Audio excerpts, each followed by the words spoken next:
देखो हाथ नहीं उठा रहे हैं क्योंकि क्लियर नहीं है ना क्या मनुष्य ही है। ऐसा हमने क्यों पूछा? क्योंकि मनुष्य जैसा दिखना अलग है और मनुष्य होना अलग है। ऐसा तो नहीं कि हम दिखने वाले हैं। अच्छा, रावण ने ब्रह्मा से क्या वरदान मांगा था? रावण ने यही तो वरदान मांगा था, हम काहू के मरे न मारे।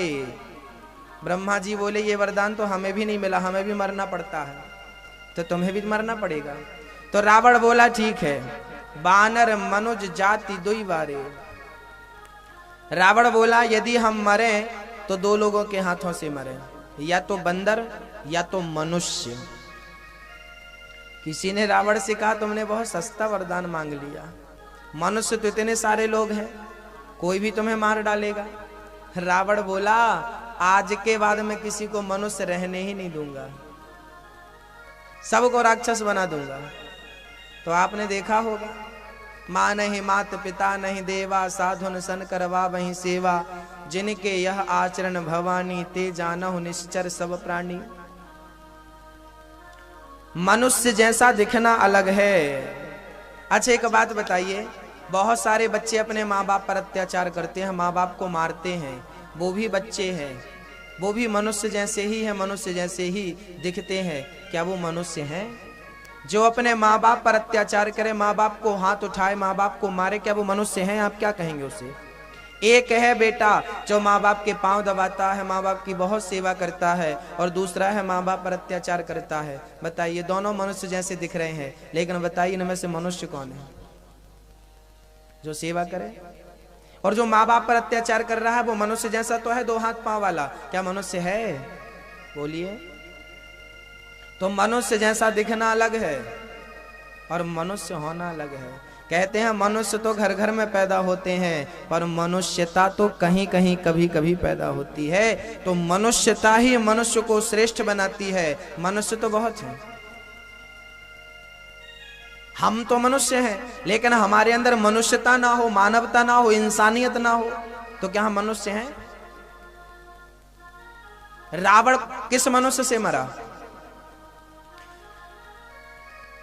रावण ने वरदान मांगा हम काहू के मरे न मारे, वानर मनुष्य जाति दुई बारो। तो राम के सिवा भी बहुत सारे मनुष्य थे संसार में, तो मनुष्य के हाथों मरना था, तो राम को क्या जरूरत थी आने की?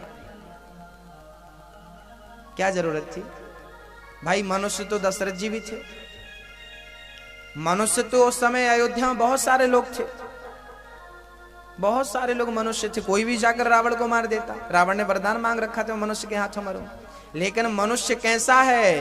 बोले राम जी ने स्वयं जन्म लेकर के, राम जी ने स्वयं प्रकट होकर के और लीला करके बताई, वो मर्यादा की स्थापना करी और बतलाई कि मनुष्य इसे कहते हैं जो इस आचरण पर चले, जो ये अनुसरण करे, वो मनुष्य है।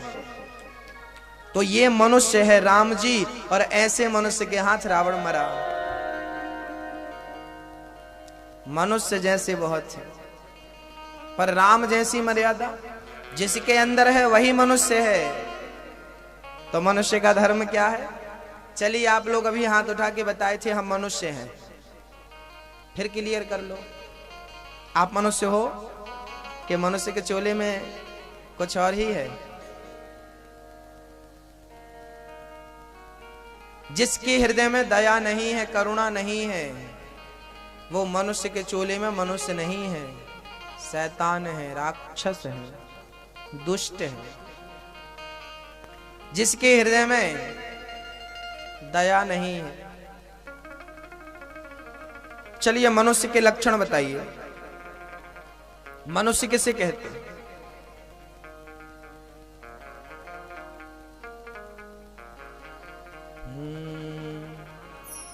मनुष्य के लक्षण हैं सभी में बांट कर खाए उसे इंसान कहते हैं, पराया दर्द अपनाए उसे इंसान कहते हैं। यूं भरने को तो पक्षी भी अपना पेट भरते हैं, सभी में बांट कर खाए उसे इंसान कहते हैं। मनुष्य का धर्म क्या है? हमारा धर्म क्या है? हमारा धर्म है गोस्वामी जी कहते हैं। देखिए आप सब मनुष्य हैं और मनुष्य का धर्म क्या है? बड़े भाग्य मानुष तन पावा, बड़े भाग्य मानुष तन पावा, सुर दुर्लभ सद ग्रंथन गावा, दुर्लभ सब ग्रंथन गावा। बड़े भाग्य से मनुष्य का देह मिला है। मनुष्य का धर्म क्या है ये भी सुन लो।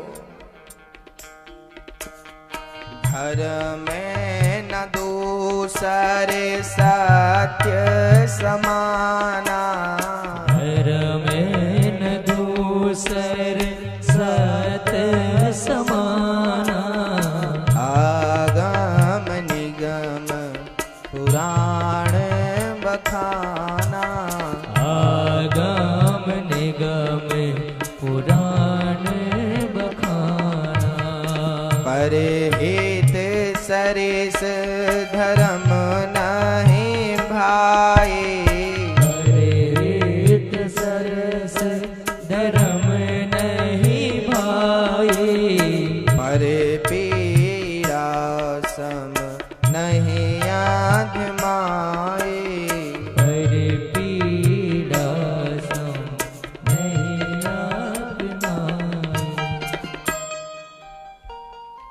परहित सरिस धर्म नहीं भाई, पर पीड़ा सम नहीं अधमाई। परहित लोगों का हित करना क्या है हमारा? मैया ओ मैया, हमारा धर्म क्या है? परहित करना, लोगों की सेवा करना। लोगों की सेवा करना, सास ससुर की सेवा, अतिथि की सेवा, आचार्यों की सेवा, जीव मात्र की सेवा करना मनुष्य का धर्म है। धर्म में न दूसर सत्य समान। सबसे बड़ा धर्म क्या है? सत्यम ब्रूयात, सत्य बोलना, सत्यम वद। सत्य ही हमारा धर्म है। हमें सत्य बोलना चाहिए, मिथ्या भाषण कभी नहीं करना चाहिए। और आप लोग कितना झूठ बोल देते हैं दिन भर में? 1 किलो आधा किलो फिर भी, हाँ। है ना? आज लोग ना बात बात में झूठ बोलते हैं। बात बात में 1 रुपए के फायदे के लिए भी 10 झूठ बोल देते हैं। इनको पता ही नहीं है कि झूठ बोल करके जो पाप कमा रहे हो, झूठ बोलकर जो पैसा कमाओगे वो दिन 2 दिन में खत्म हो जाएगा, लेकिन झूठ बोलकर जो पाप कमाओगे वो खत्म होने वाला नहीं, वो भोगना पड़ेगा। झूठ बोलकर हमने 100 रुपए ले लिए तो 100 रुपए तो 1 दिन 2 दिन में खत्म हो जाएंगे, लेकिन जो 100 रुपए झूठ बोलकर लिए हैं उसका जो पाप है वो भोगना पड़ेगा। इसलिए पैसे के लिए, लालच लोभ के लिए, स्वार्थ के लिए झूठ बोल करके पाप की गठरी मत बढ़ाओ, पाप का बोझ मत बढ़ाओ।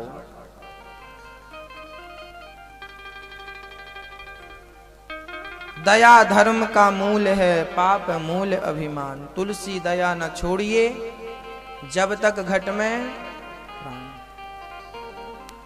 दया ही धर्म का मूल है। दया करो, धर्म है। दया ही धर्म है।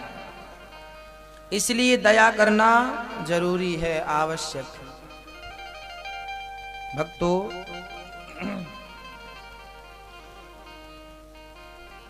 प्रथम प्रश्न किया है शौनक जी ने, मनुष्य का धर्म क्या है? शौनक जी कहते हैं, गुरुदेव हमें एक बात समझ में नहीं आई, देवताओं में सबसे बड़ा कौन है? कोई कहता है राम जी बड़े, कोई कहता शंकर जी बड़े, कोई कहता कृष्ण जी बड़े, कोई कहता है देवी जी बड़ी, कोई कहता हनुमान जी बड़े। सबसे बड़ा कौन है? शौनक जी ने प्रश्न किया है, सबसे बड़े कौन है? सूत जी ने कहा, देखो सबसे बड़े कौन है ये भी सुन लो।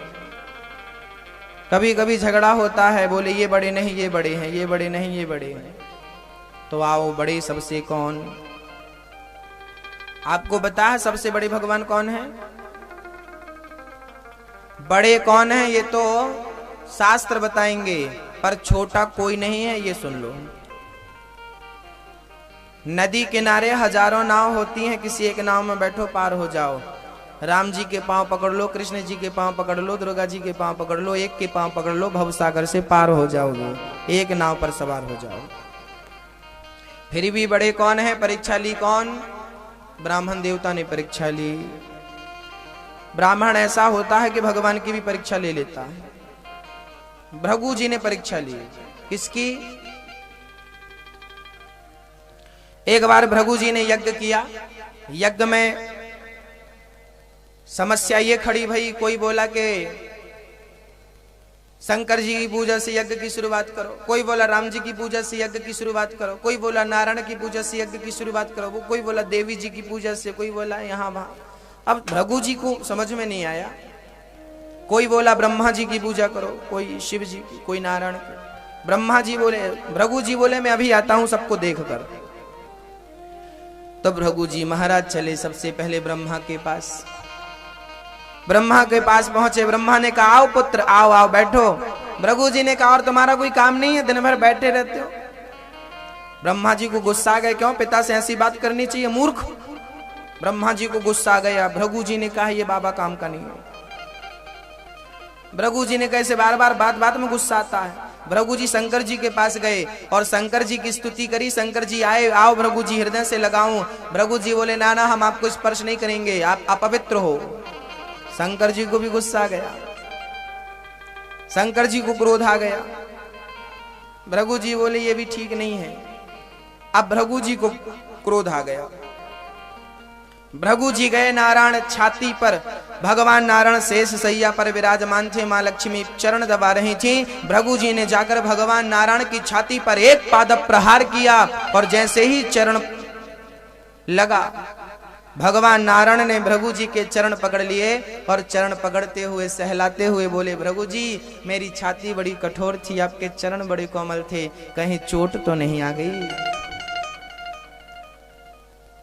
भृगु जी महाराज ने देखा कि मैंने जैसे पादप प्रहार किया वो मुझसे पूछ रहा है कि चोट तो नहीं आई, इससे बड़ा कौन होगा?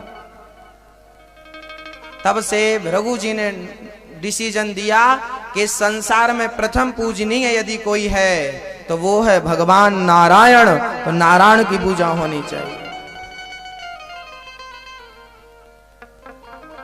क्षमा बड़न को चाहिए, छोटन को उत्पात, काहरि को घट गयो, जो भृगु मारे लात।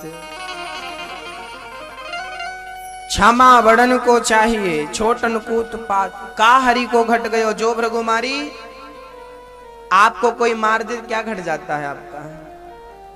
कल हमने बताया था कि आपका अभिमान आपको छोटा बनाता है। मुझे मार दिया, मेरा अपमान कर दिया, जबकि भगवान को कोई अभिमान था ही नहीं।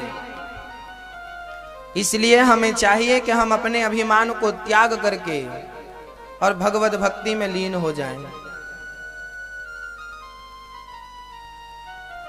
सबसे श्रेष्ठ हैं भगवान नारायण। मनुश्री सौनक जी ने प्रश्न किया है गुरुदेव भगवान के अवतार कितने हैं? मैं ये आपको बता भगवान के अवतार कितने हैं? दादाजी आपको पता है भगवान के अवतार कितने हैं?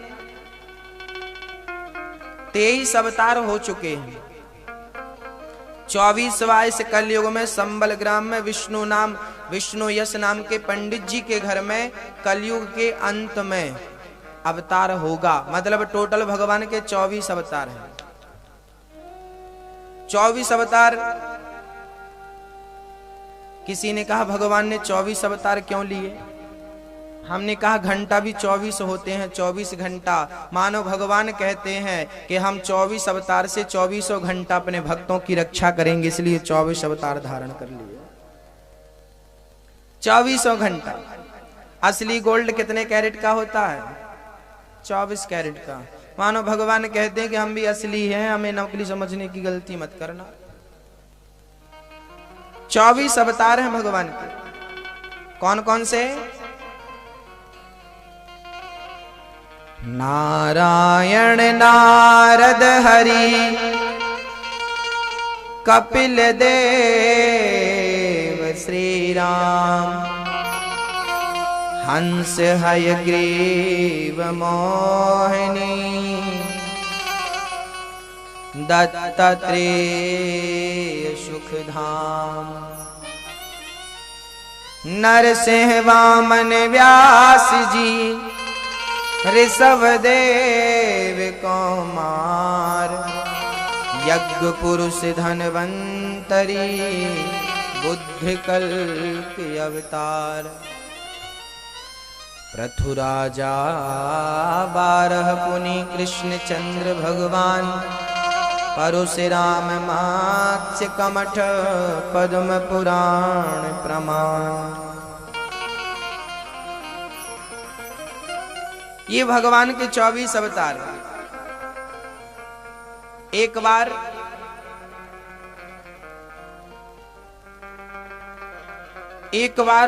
व्यास जी महाराज ने 17 पुराण लिख करके और भ्रमण करने निकले, और मनुष्य को जब देखा कि वो बहुत दुखी है, विलाप कर रहा है, व्यास जी महाराज दुखी हो गए लोगों का, समाज का दुख देखकर। बद्रीनाथ में व्यास गुफा है, मां सरस्वती नदी के किनारे। वहां व्यास जी महाराज 17 पुराणों की रचना की। एक दिन नारद जी आ गए। नारायण नारायण। व्यास जी आप बहुत असंतुष्ट हैं, दुखी हैं, कारण क्या है? व्यास जी बोले, महाराज मैंने 4 वेद लिख दिए। पहले वेद एक ही था, व्यास जी ने एक के 4 भाग कर दिए। 4 वेद हो गए, सामवेद, ऋग्वेद, यजुर्वेद, अथर्ववेद। 4 वेदों की रचना करने के पश्चात उन्होंने 17 पुराण की रचना करी, पर शांति नहीं मिली, ब्रह्मसूत्र लिख डाला। नारद जी बोले, आपको शांति तब तक नहीं मिलेगी जब तक भागवत की रचना आप नहीं करेंगे। ठीक है, कैसे करूं? तब नारद जी ने 4 श्लोक सुनाए। नारद जी बोले, मैं पिछले जन्म में दासी पुत्र था। मेरी माँ गांव में कपड़े धुलने, बर्तन धुलने जाती थी। एक दिन मेरे गांव में कुछ संत आए, महात्मा आए। मैंने महात्माओं के चरण पकड़ लिए और महात्मा जब जाने लगे, मैंने कहा, महाराज मुझे भी अपने साथ ले चलो। महात्माओं ने कहा, पुत्र अभी तू बालक है, तू कैसे जाएगा मेरे साथ? एक काम कर, अभी तू घर में रहकर सेवा कर। मेरी माँ ने रोक लिया मुझे। मैं जा रहा था, लेकिन माँ ने कहा कि पुत्र तेरे बिना मेरा कोई नहीं है। मैं रुक गया, पर महात्माओं ने जाते जाते मुझे मंत्र दिया। मैं उस मंत्र का जाप करने लगा, नित्य जाप करने लगा।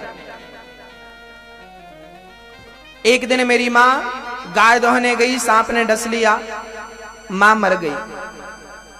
मैंने माँ का अंतिम संस्कार किया और सीधे उस रास्ते पर चला गया जिस रास्ते पर संत गए थे। घनघोर जंगल में जाकर मैं पहुंचा। उस जंगल में एक वृक्ष के नीचे मैं भगवत भजन करने लगा। गुरुजी ने जो मंत्र दिया था उसका जाप करने लगा। जाप करते करते मेरा बचपन बीत गया, जवानी बीत गई, बुढ़ापा बीत गया। अभी तक भगवान के दर्शन नहीं हुए। तब आकाशवाणी भई, पुत्र इस जन्म में मुझे पा लेना सहज नहीं है। हाँ, पर तेरी तपस्या के प्रभाव से मैं तुझे एक झलक दिखाता हूं। भगवान ने एक बरसात में बिजली कैसे चमकती है और चमक कर अंतर्धान हो जाती है, ऐसे ही भगवान श्री नारायण ने दर्शन दिए नारद जी को। आए, आते ही दर्शन देकर अंतर्धान हो गए।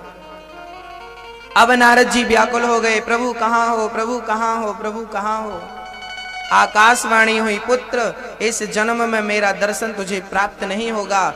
तेरे आंखों में इतनी शक्ति नहीं है कि मेरे दर्शन को तू कर सके। अगले जन्म में तू ब्रह्मा पुत्र बन के प्रकट होगा और सदा मेरा भक्त बन करके विचरण करता रहेगा। नारद जी बोले, मैं दासी पुत्र भागवत भक्त। पक्षीराज गरुण को भी कथा सुना रहे हैं। तो किसका प्रभाव है कि कौआ भी हंसों की भाषा बोल रहा है? किसका प्रभाव है? सत्संगति का प्रभाव है, जैसी संगत वैसी रंगत। इसलिए कहा करता हूं हमेशा सत्संग करो। व्यास जी महाराज ने 18वां पुराण लिखा, श्रीमद् भागवत महापुराण। भागवत की शुरुआत उन्होंने महाभारत से करी। महाभारत में 99 कौरव मर गए। महाभारत का युद्ध कितने पक्षों में हुआ था? 2 पक्षों में, एक कौरव एक पांडव। कौरवों की सेना बहुत विशाल थी, जबकि पांडवों की सेना बहुत छोटी थी। मैया, पांडवों के संग कौन था? आपको पता है पांडवों के संग कौन था?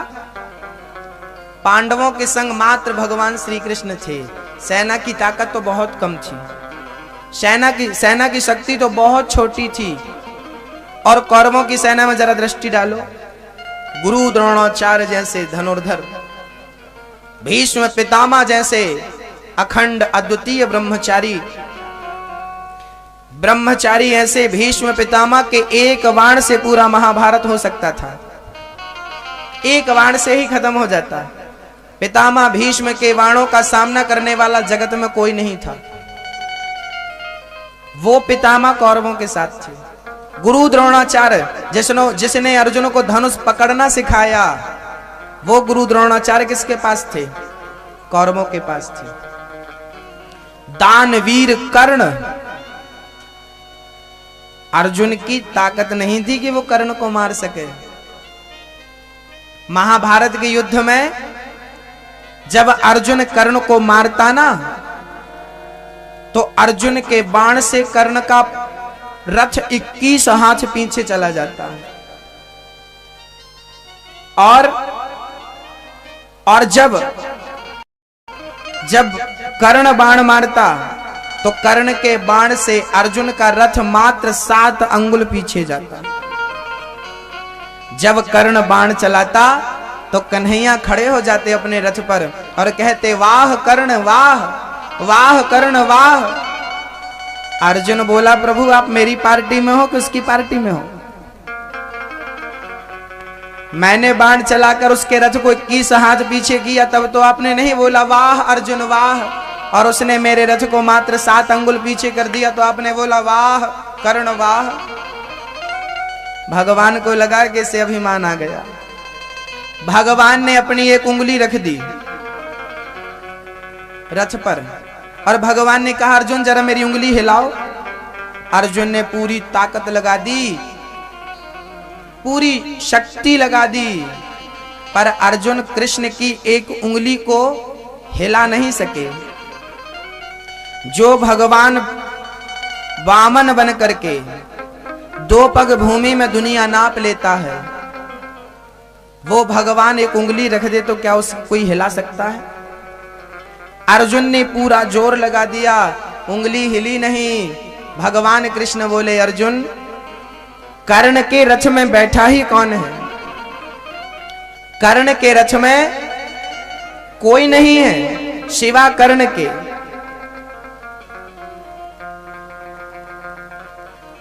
उसके रथ को आपने अपनी शक्ति से 21 हाथ पीछे कर दिया, तो क्या हुआ?